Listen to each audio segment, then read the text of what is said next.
15. 15.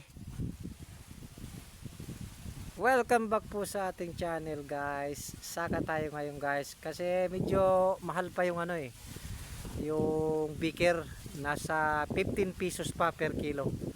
So kailangan natin, guys, para kumita naman tayo dito sa probinsya, kasi medyo wala tayong trabaho dito ayan, so kailangan natin ng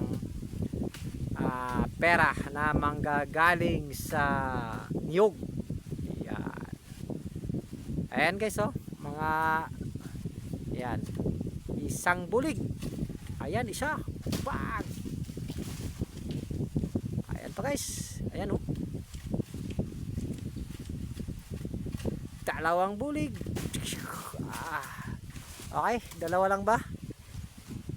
Ayan, mayroon pa palang isa. Op. Pug.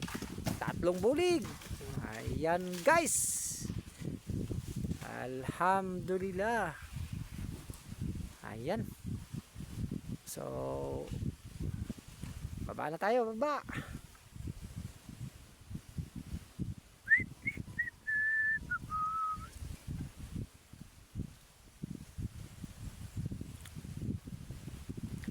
Hanggang sa muli, guys, na ating mga upload. Maraming thank you po.